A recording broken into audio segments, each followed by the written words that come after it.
And I don't know if there's a bigger question that we need to ask. Is there a God or isn't there? Because there are significant consequences, not only for your future, but right now, based on how you answer that question. Is there a God or isn't there? And that's a bit of a provocative title, isn't it? Atheism or a creator, which requires more faith. It makes it sound almost like it's a contest. Who has more faith? Or maybe a lot of faith isn't a good thing. So, and I read a little bit of the discussion online, and I think that the question of what do we mean by faith is an important one to discuss first. What do we mean by faith? So the way we're taking this, and what we mean by this, is faith is a strong confidence in someone or something. A strong confidence in someone or something. So think of it this way. All of our homes are built on a foundation. And you have faith in that foundation, that it's going to hold up your home. But if you decide to investigate that foundation, and you start to really look into it, like, what is my faith based on? I've never been in the basement. I've never looked at the walls. I've never investigated it. What would happen if you started seeing some cracks in the foundation and maybe some water leaking in? And maybe some of the doors in your house don't quite open and close the way they used to. It might shake your faith, your confidence in that, and you may have to investigate. And what we intend to do this afternoon, it's not set up as a debate. This is more of an inquiry, an investigation. And we intend to give atheism, that foundation of atheism, a little inspection. We're going to have a look at it. And we're going to see if it is as doubt-free as modern media would like you to believe it is.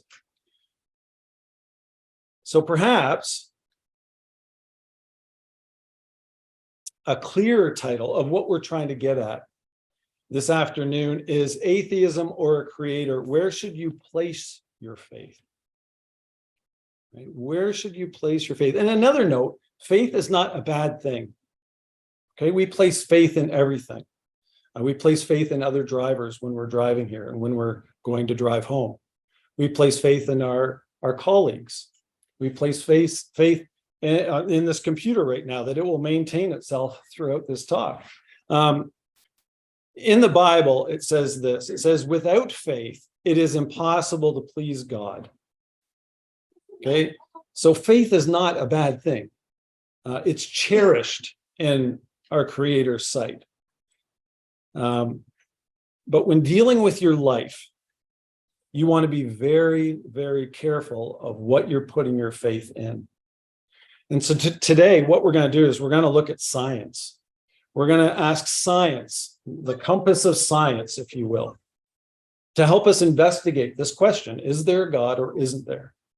And this is just science. We could very easily, and maybe this is something the Collingwood Christadelphians want to do.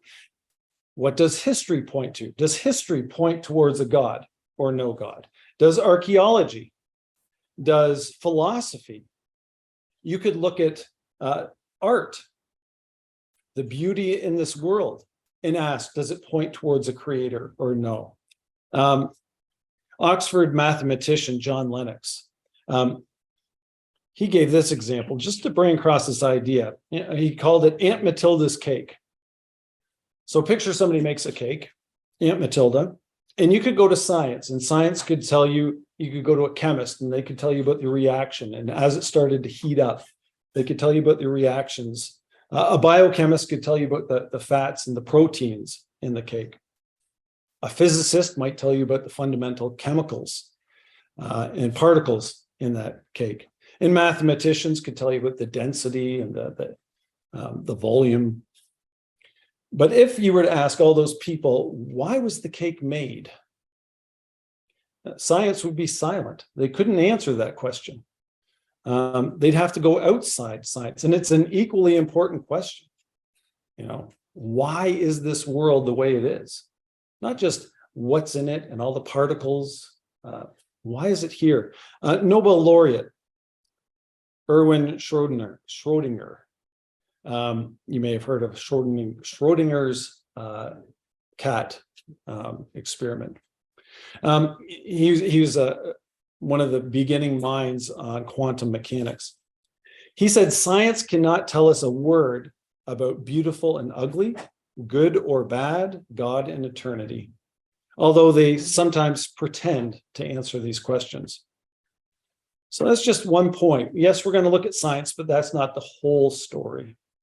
The other point I want to make out very clearly is, I am not a scientist. I am not in the labs. I'm not writing or reading the papers that are being developed right now. I'm a school teacher. But I think I think I bring a unique perspective to this. My whole job is to make things simple, to get it down to its basics so kids will understand. So that's one thing that you're going to notice about this. I'm going to try to get it down to the very basics and ask some very simple questions. But we're all fortunate that the leading scientists, the leading thinkers on both sides, atheistic side and the creationist side, love to debate these topics. And they have written books on these topics. And we can read and we can listen and we can meditate and think about these things.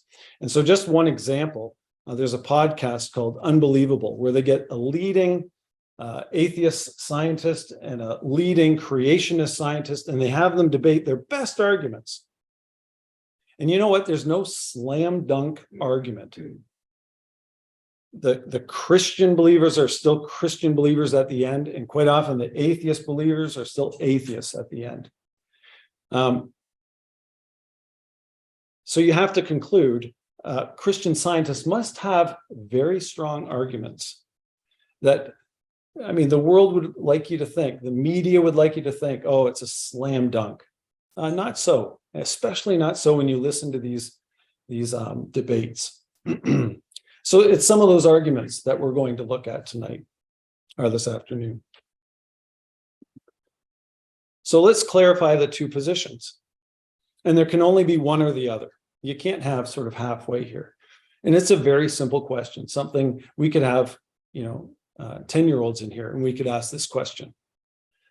Either there is intelligence and purpose behind everything, the workings of a God, or there isn't. And this is what is called atheism.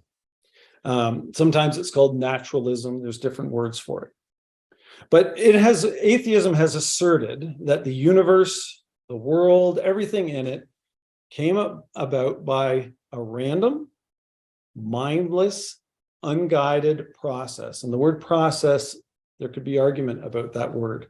Accident might be something more appropriate. But keep those thoughts in mind. Either it is from an intelligent mind, or it is a random, mindless, unguided process.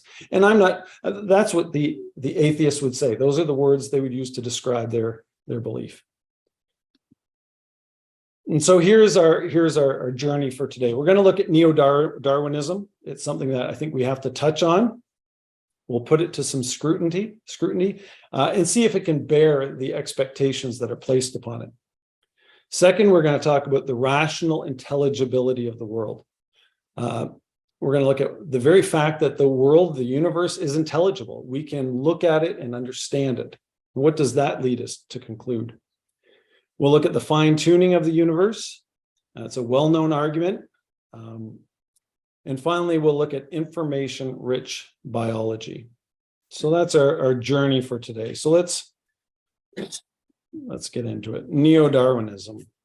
So in 1859, you all know, Darwin wrote on the origin of the species. And in a nutshell, he claims that natural selection is the creative force behind all species on the planet. So it gave atheists their how. Okay, I don't believe in a God. Well, how did all this come about? Natural selection. We've got it now. Okay. And since 1859, it has become, I would say, a sacrosanct theory beyond scrutiny. Okay. Scientists like Richard Dawkins, who you'll hear quite a bit this afternoon, he calls people who don't believe in Darwinism ignorant, stupid, and insane.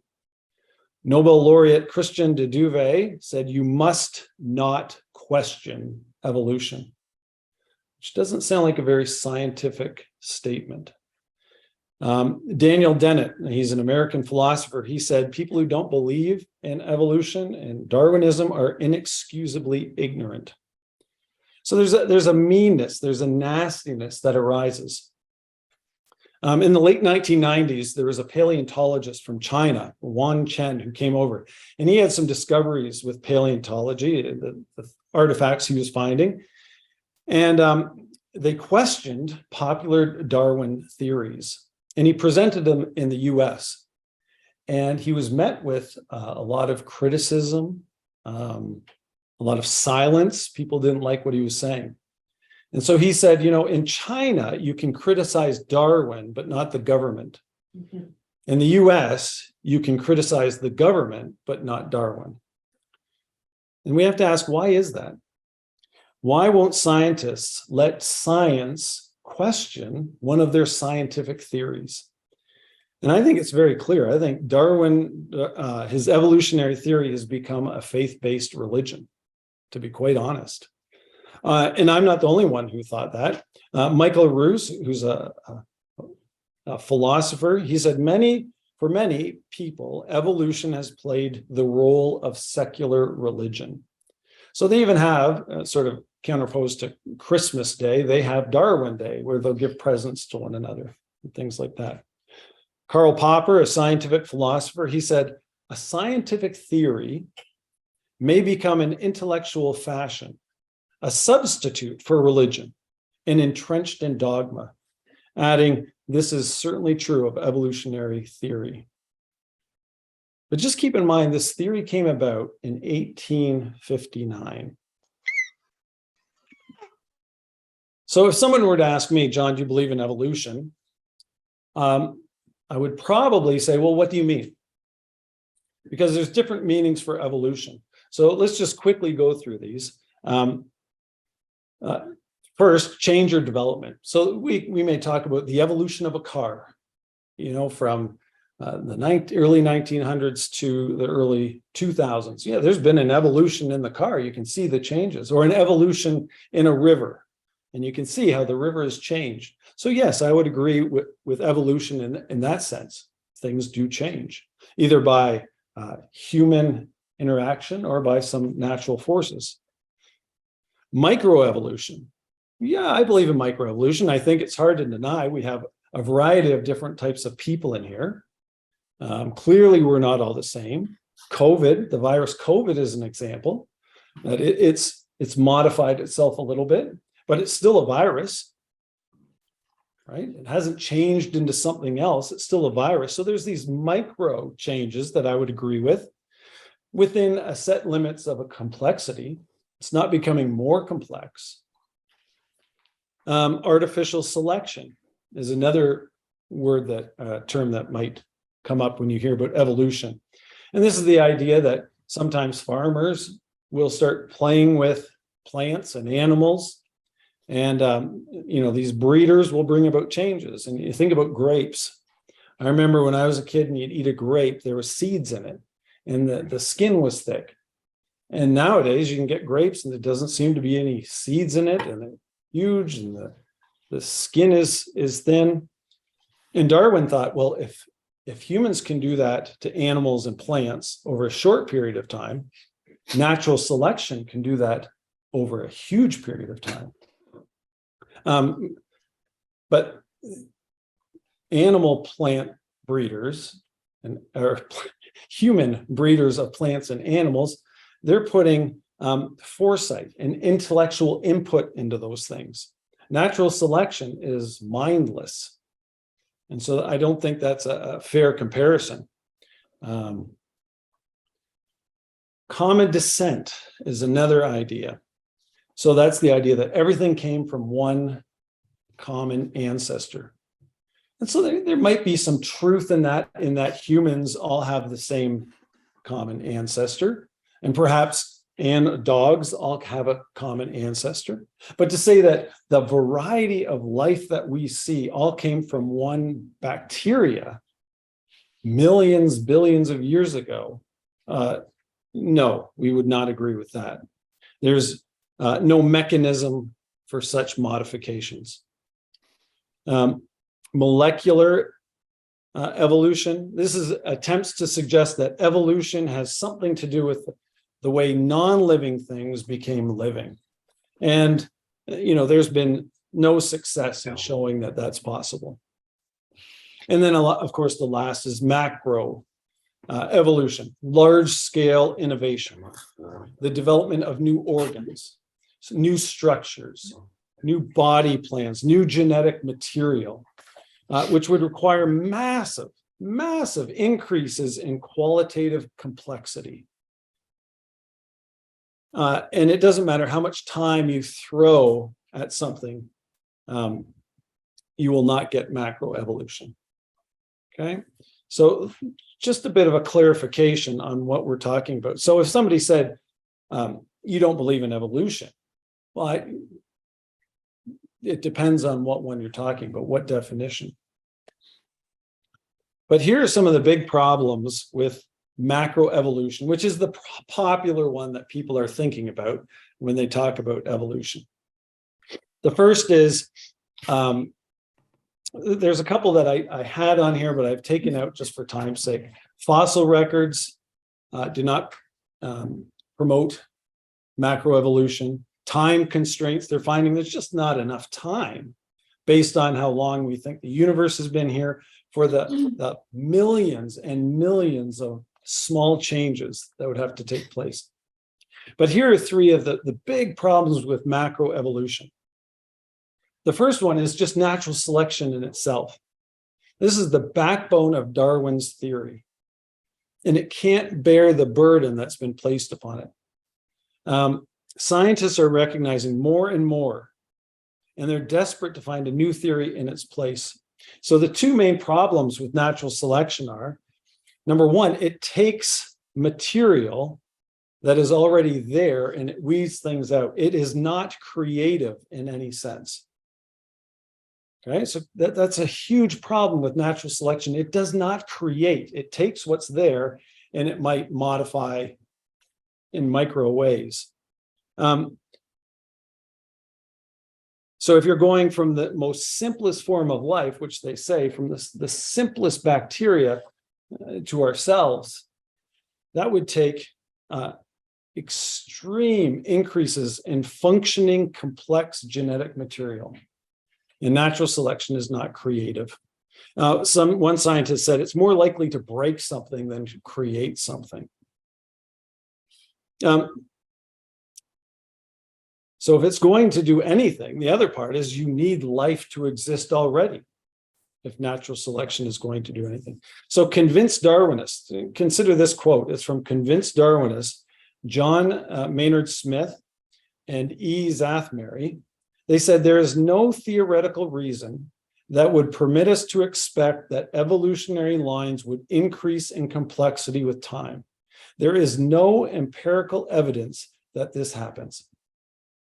Okay, so it just doesn't work. In fact, some people point to bacteria. So you have 150 years of studying bacteria, and one generation is made every 30 minutes. So you have millions and millions of generations study, and bacteria is still bacteria. It hasn't increased in its genetic material. So the second problem is foresight. So foresight is the ability to predict what will happen or what will be needed in the future. Foresight requires a mind. So this is a very popular idea from chemist Marcus Eberlein out of Brazil. He's a world-renowned chemist. And he gives the example of Henry Ford. And he's designed a car that's going to move people at good, pretty good speeds. And his foresight, he said, okay, this mechanism is going to come up to obstacles and it needs a steering wheel. Okay, so he put in a steering wheel mechanism. And he also had the foresight to say, okay, we're going to have to be able to stop this thing as well. So he put in brakes. So that's an example of foresight. It takes a mind, it takes engineering. Well, biologists see this idea of foresight all the time. Every creature has some degree of purposeful design, things that will help it solve problems that it could not have had the foresight to know about. Dawkins himself says, biology is the study of complicated things that have the appearance of having been designed for a purpose. Let me give you one example of foresight. So I know growing up, if somebody got appendicitis, what would they do? They'd go in and they'd cut it out. But I've known a number of people over the last 5-6 years who have had appendicitis and they won't cut it out unless it's like ready to burst. They'll treat you with antibiotics. And like, why the change? Why are they reluctant to take out the appendix now? Well, this is a sign of foresight. So we know that there's a problem in life. Sometimes we get something inside of us that's bad for us. And so with foresight, when we were created, we have this thing called diarrhea that cleanses out the system. It gets rid of the bacteria, the bad bacteria. The problem is it gets rid of the good bacteria as well. Well, what they're finding is the appendix is considered a safe house for good bacteria. And so it will replenish your colon with the bacteria you need, the good bacteria, which is why they are more reluctant to cut those out now. So it's a sign of foresight.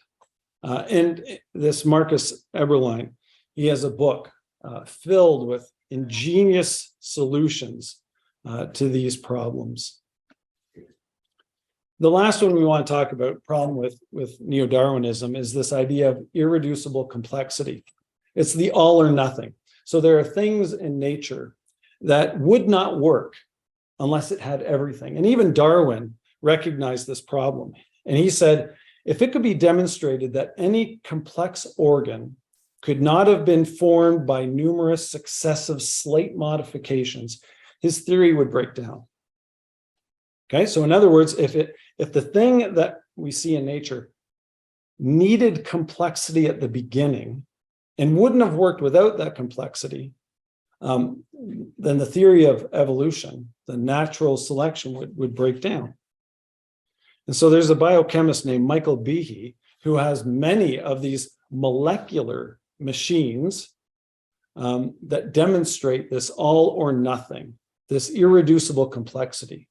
And so here's just a popular example he's put forward. This is the flagellum on a bacteria. It's the little thing, the little tail that allows it to move. It's made up of 40 protein parts. It has a rotor, it has a stators, it has bushings, a drive shaft. It can rotate. I read 18,000 RPM. I read somewhere else 100,000 RPM. And just look at it. This is on the left is more of a molecular look at it. On the right is what an engineer would see. It'd be like an engineer's diagram. Look at all the parts. And if any of those parts is missing, it won't work.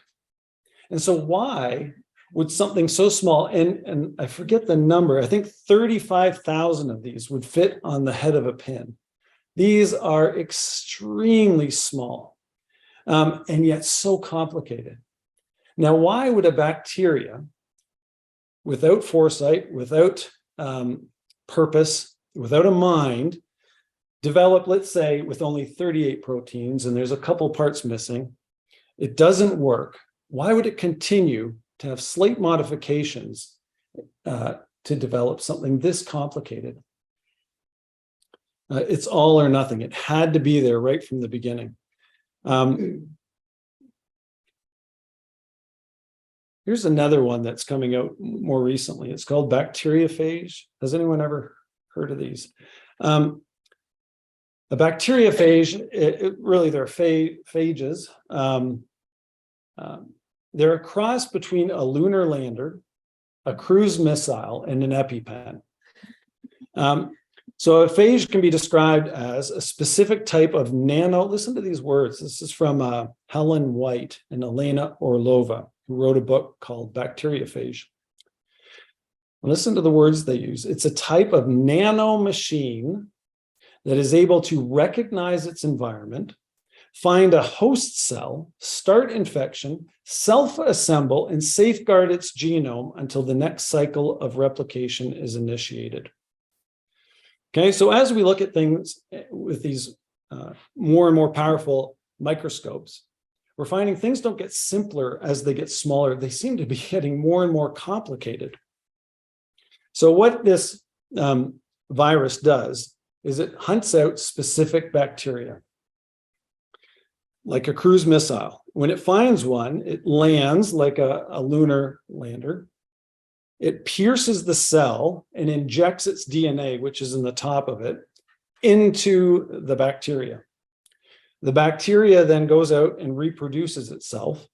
It then sends out an enzyme which blows the cell up, allowing it to the duplicates to go out after more bacteria. This could be a solution to some of our problems with antibiotic resistance, because they're learning how to take these molecular machines and have them attack specific bacteria.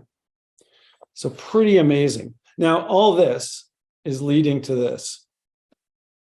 Some neo-Darwinist evolutionary faithful are saying, okay, we're getting into a problem here. We're learning more, and the more we're learning, the more this 1859 theory is breaking down.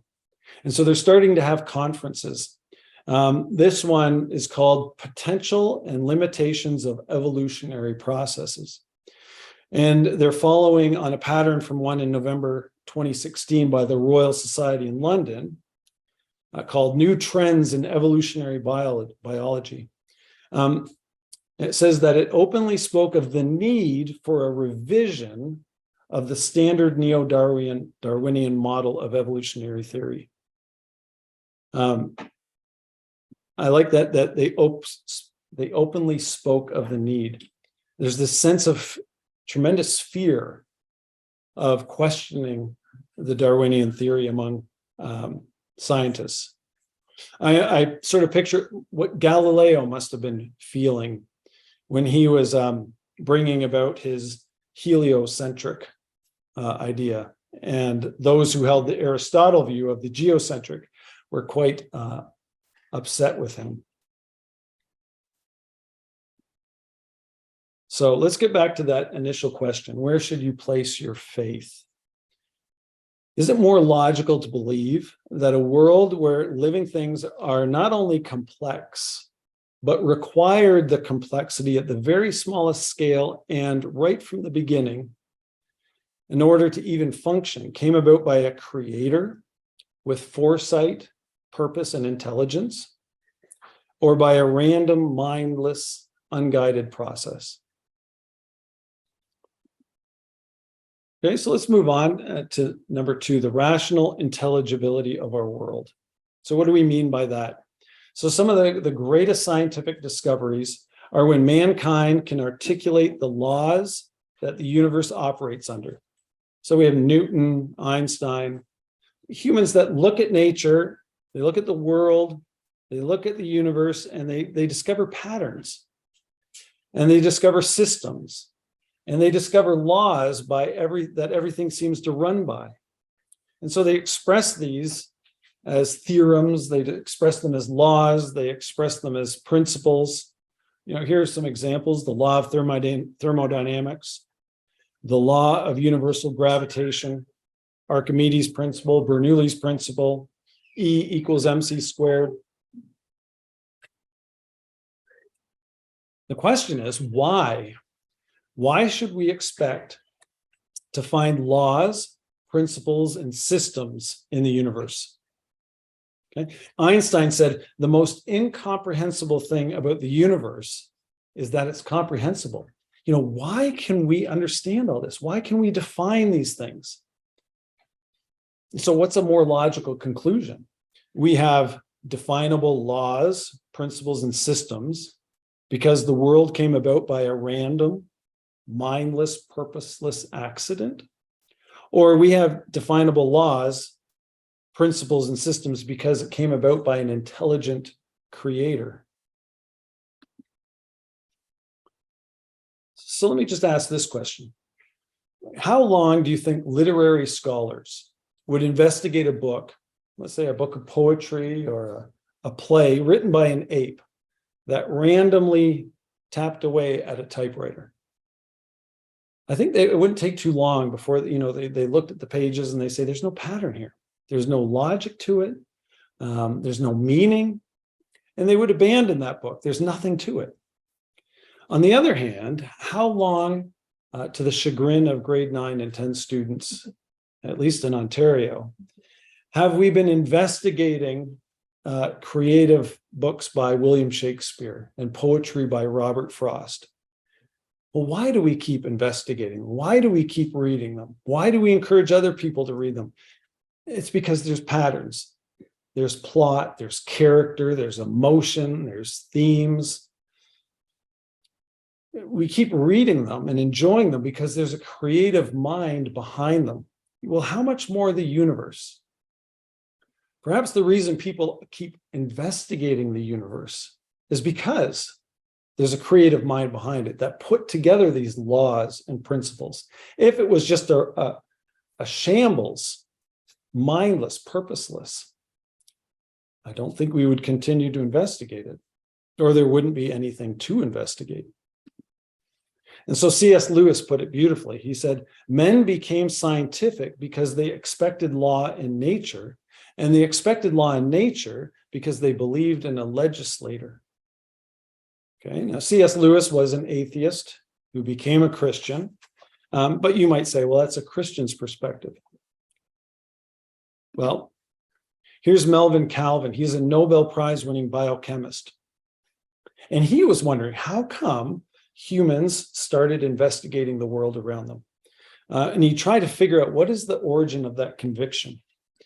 And he came up with this, that the universe is governed by a single God. This is why people started investigating, that the universe is governed by a single God and is not the product of the whims of many gods, each governing his own province according to his own laws.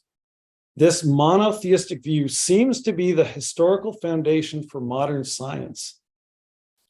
Okay, so his conclusion is modern science had its beginning because people believed in one God with one set of laws, and they expected to find that.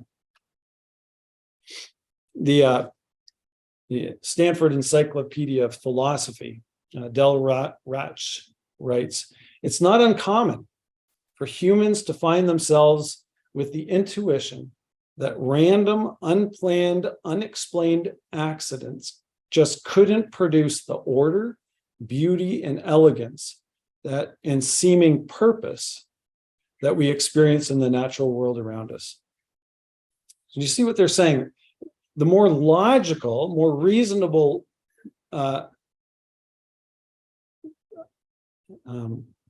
it's more logical and reasonable to look at all the order around us, not only in the vast, in the universe, but in the minute, and conclude there's a creator behind it all.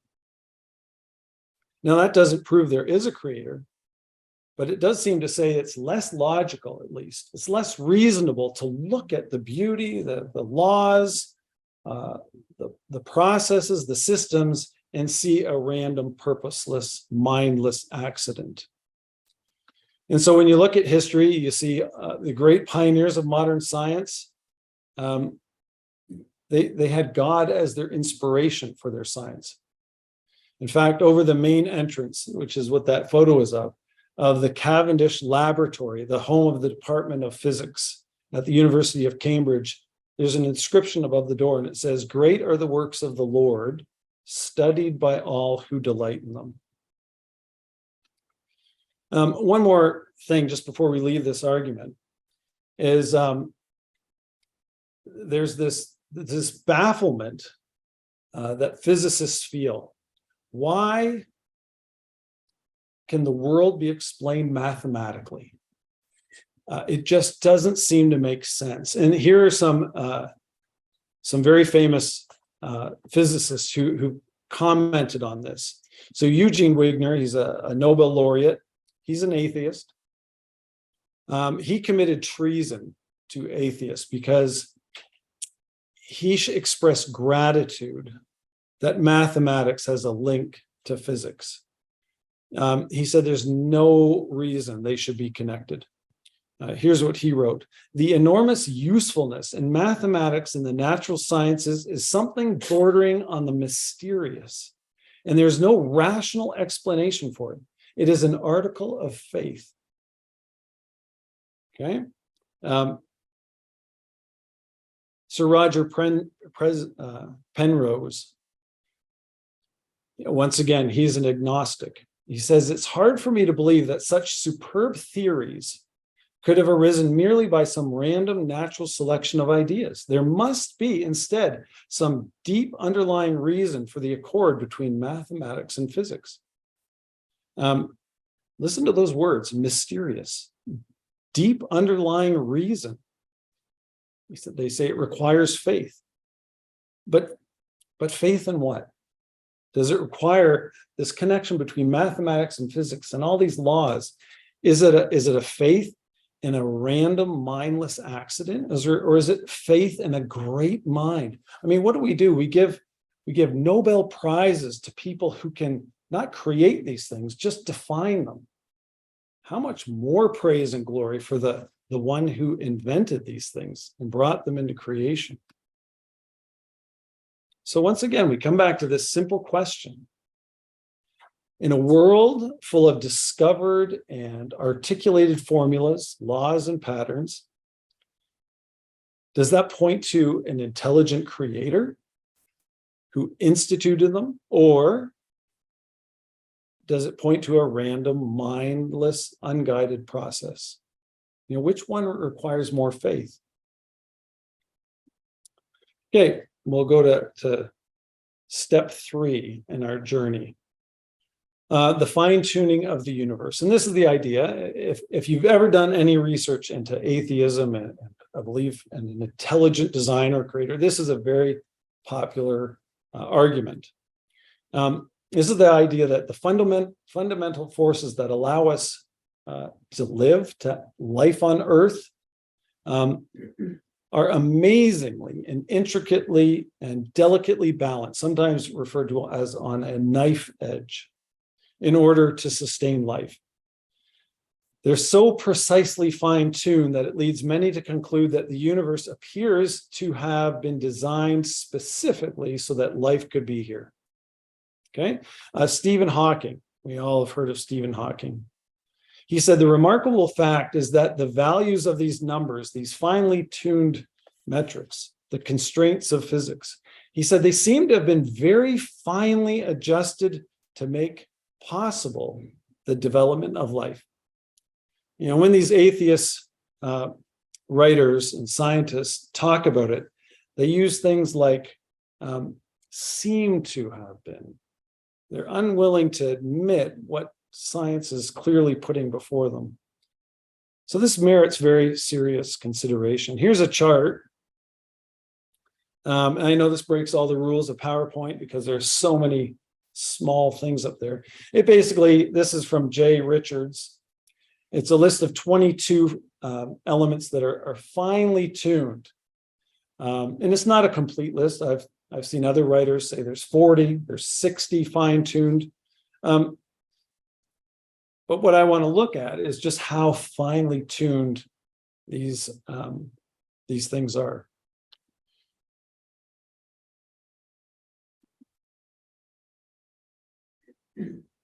So just a couple of examples.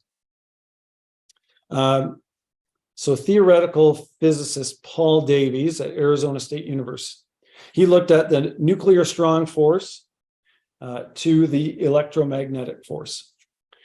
And so, I don't know, these numbers are big. Picture a dial, you know, on a soundboard. But when you turn the dial, there are,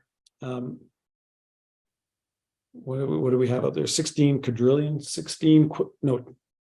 10 quadrillion little ticks. So you keep on turning it. If it was one to the left, he says no stars would have formed.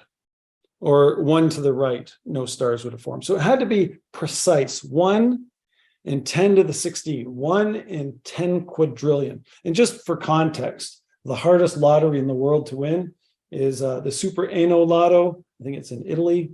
1 in 622 million. So, I mean, that's a hard thing. This is just one thing that had to be just perfectly tuned. Here's another one. This is the ratio of electromagnetic force constant to gravitational force constant. If increased by 1 part in 10 to the 40, only small stars. If decreased by 1 in 10 to the 40, only big stars. And so astrophysicist Hugh Ross tried to come up with an illustration of how rare, the impossibility of this. And so he said, picture a stack of coins covering the United States, actually covering North America, he said. And that those stacks of coins that cover all of North America are reaching up to the moon. Okay, and one of them is painted red. And then he said, oh yeah, picture a billion other North Americas all covered with stacks of coins, all reaching to the moon. One of them is painted red. Blindfold somebody and ask them to pick out one coin. That's the chance of this type of fine tuning. Like fine tuning isn't a big enough word to describe how rare this is. And it's not just one element. The one author wrote there's 22 of these, all having to be perfect. Other people have said there's 40.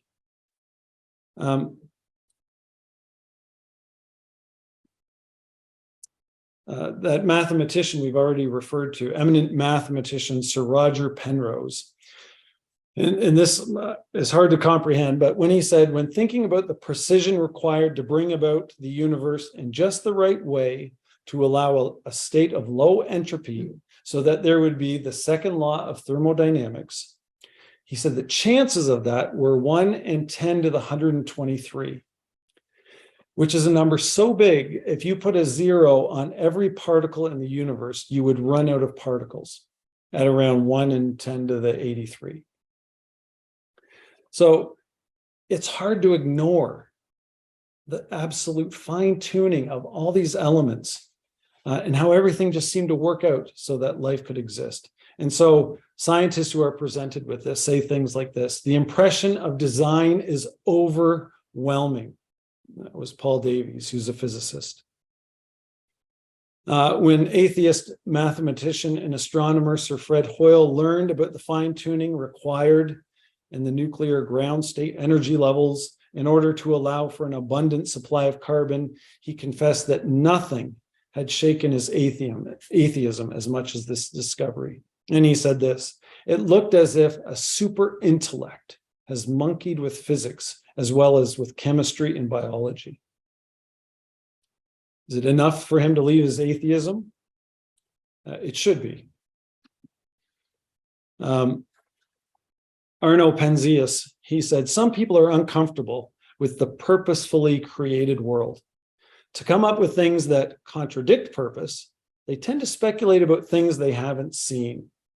And so, presented with these numbers, with the absolute impossible probability, they've come up with things like the anthropic principle, the anthropic argument, which they say we exist in the universe. We exist, so the universe must have properties for us to exist. Sort of this circular argument. In other words, it's just saying we're here, so let's move on. The other main idea, which is gathering some popularity, is this idea of a multiverse, which states there must be millions and millions of universes, and therefore one of them just would happen to have all those specifically fine-tuned ratios, which Richard Swinburne said, to postulate a trillion other universes rather than one God in order to explain the orderliness of our universe seems the height of irrationality. And I heard another philosopher say, well, if you're going to have a trillion universes, surely one of them will have a God. And so what is more logical to believe? that in a world that requires precisely, and once again, that's not a big enough word, a precisely tuned characteristics and features, that it points to an intelligent creator who instituted them and just fit it perfectly so we could live? Or do these precisely tuned characteristics and features point towards a random, mindless, unguided accident or process? Which one would require more faith? Okay, on to our final stop.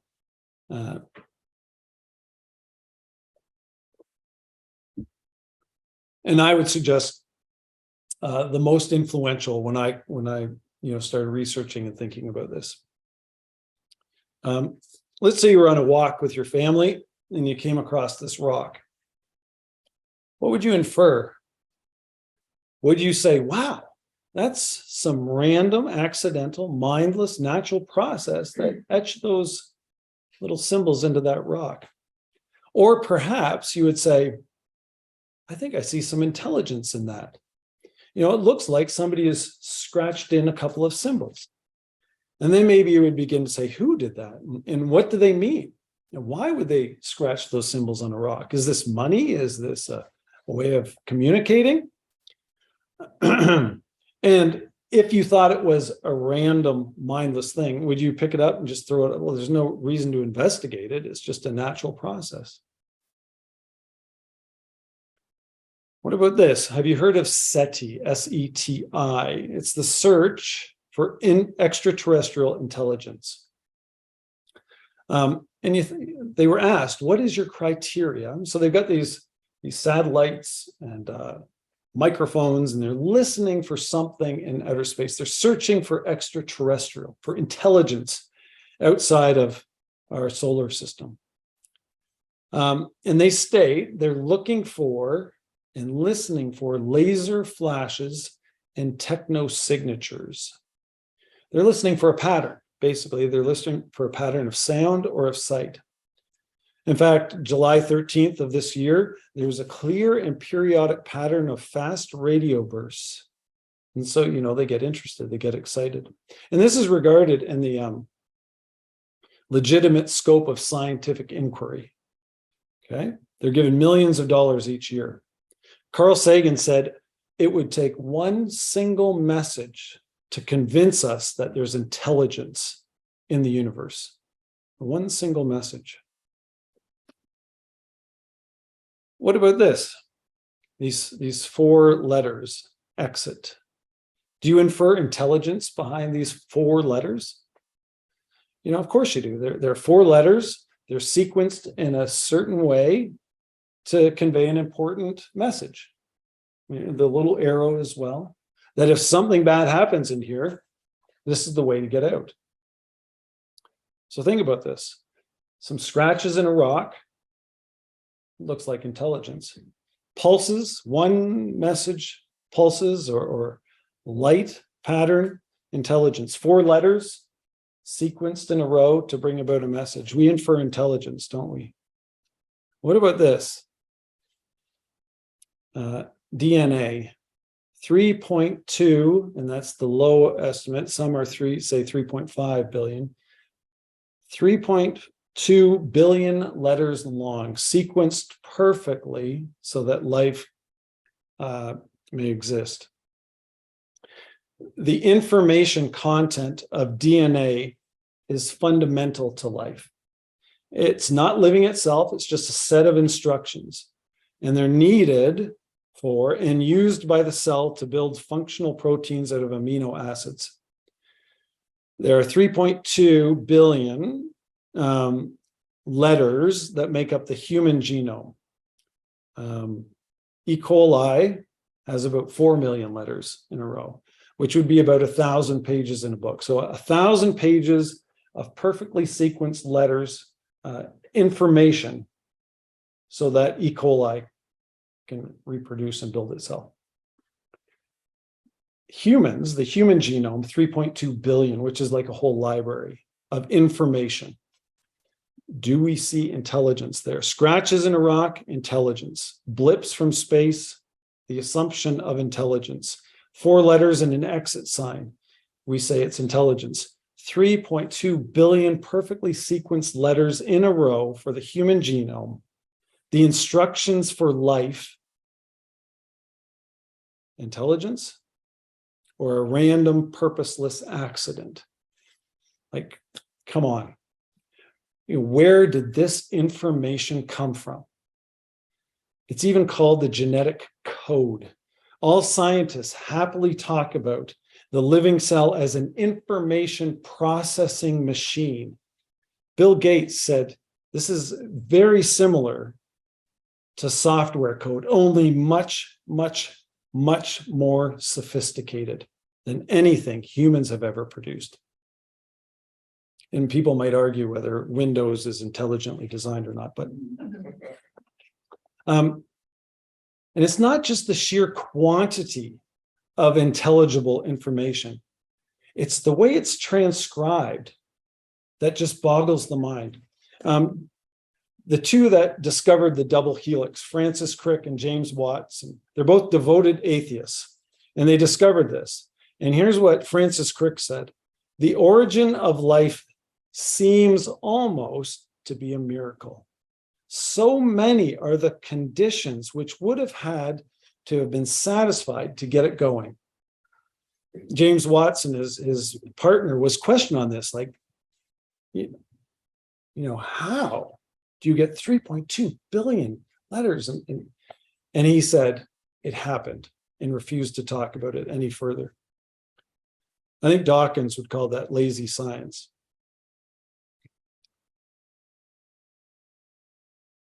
So you have this sophisticated, intricate set of instructions that had to have come from somewhere.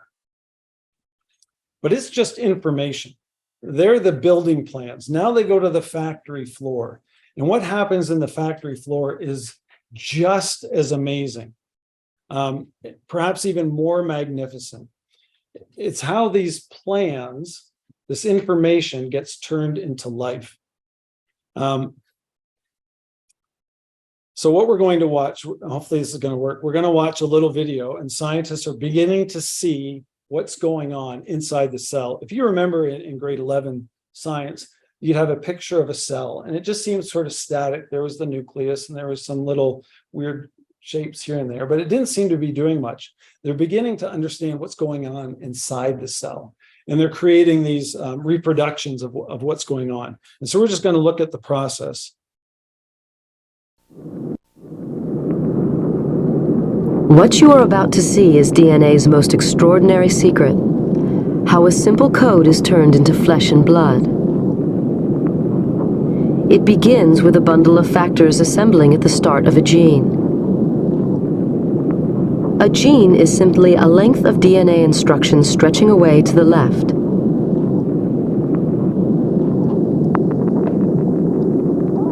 The assembled factors trigger the first phase of the process, reading off the information that will be needed to make the protein. Everything is ready to roll. 3, 2, 1, go. The blue molecule racing along the DNA is reading the gene. It's unzipping the double helix and copying one of the two strands.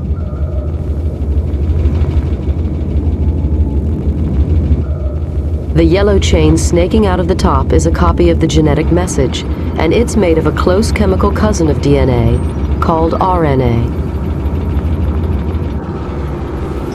The building blocks to make the RNA enter through an intake hole.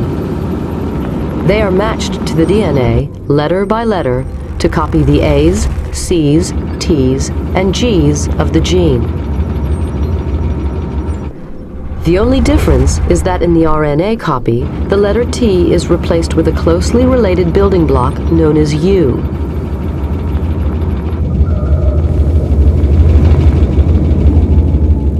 You are watching this process called transcription in real time. It's happening right now in almost every cell in your body. And so when these types of, and there's more, if you want to check them out, they show what's going on inside your cell with the kinesin, and it's just fabulous to watch this not just this factory, it's like this little city that's going on in each of your cells. And as each cell separates, the process that's going on, extreme levels of intelligence to bring this about. Dawkins, when he saw animations like this, it said it knocked him sideways. He said animations like this, especially part 2, which you can go on your own time to watch, and I would encourage you to do so, knocked me sideways with wonder at listen to the words he's using, miniatured intricacy of the data processing machinery in the living cell, and with admiration for the science that has worked it all out. And then the mRNA then travels to the cytoplasm where it is translated. So it takes all that information. It still has to make something with it. So the ribosome moves along the mRNA strand, reading the sets of chemicals called the codon, and it tells what amino acids to grab. It grabs those amino acids, adds it to others to develop a protein. And this is the chart that humans have developed to figure out what it's doing. Now ask yourself, does this look like some random, mindless, unguided process? Or does it look like there is some sort of intelligence behind this? So it takes the 3 letters and then it just figures out what amino acids it needs. You see those at the bottom.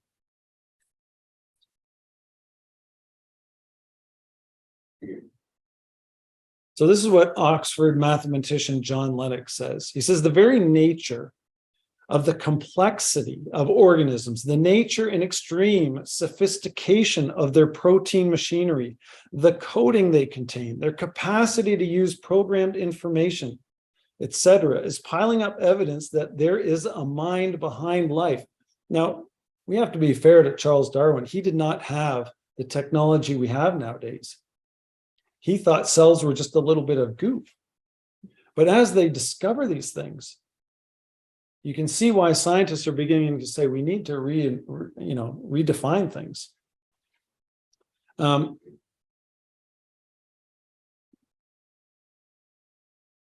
investigating this complexity, evolutionary biologists Maynard Smith and Zathmary, which we've referred to earlier, had this to confess.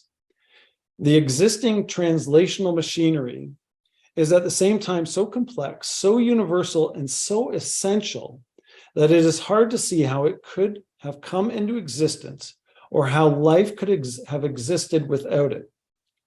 So you see what they're saying there? They're saying you need that little machine to do all that work and take all that information at the outset of life. Without it, how do you have life? And so they're saying it's hard to understand how that happened, right?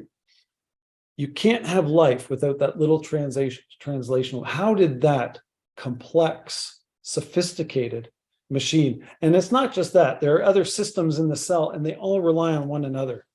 How did it come about randomly, accidentally, without purpose?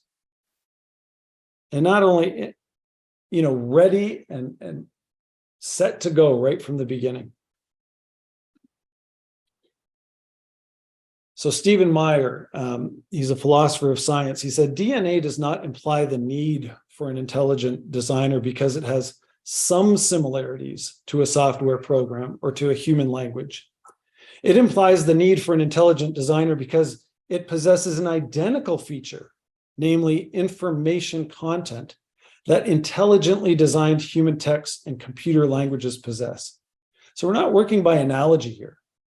They're not saying DNA is kind of like, it's sort of like. He's saying it is information like a human language, and that requires a mind. Another one, Hubert Yockey, physicist. It's important to understand that we are not reasoning by analogy. The sequence hypothesis that the genetic code works essentially like a book applies directly to protein and genetic text, as well to written language, and therefore is mathematically identical. Okay, so he's basically saying it's not like a book, it is a book. Francis Collins, he was the director of the Human Genome Project. He said, it's humbling for me and awe-inspiring to realize that we have caught the first glimpse of our own instruction book, previously known only to God. So I'll ask one more time, is it more logical to believe that a world where living things require complex language-based systems and sophisticated machinery to read the information, to process it, and to execute the instructions points to an intelligent designer, a creator who instituted them? Or do those complex language-based systems and sophisticated machinery that read, process, and execute the instructions, do they point to a random, mindless, unguided process? Which one requires more faith? Alan Sandage, an American astronomer, said, the world is too complicated in all its parts and interconnections to be due to chance alone. I am convinced that the existence of life with all its order and each of its organisms is simply too well put together.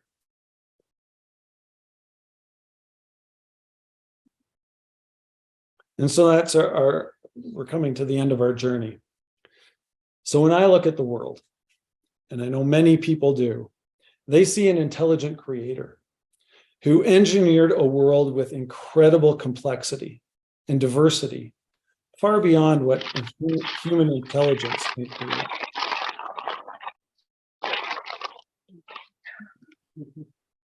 I see it. I don't know what that is.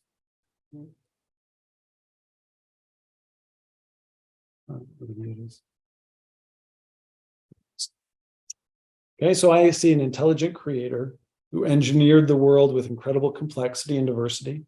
I see an intelligent creator, an intelligent God who put into place laws and principles so that this world can be studied and the things in it.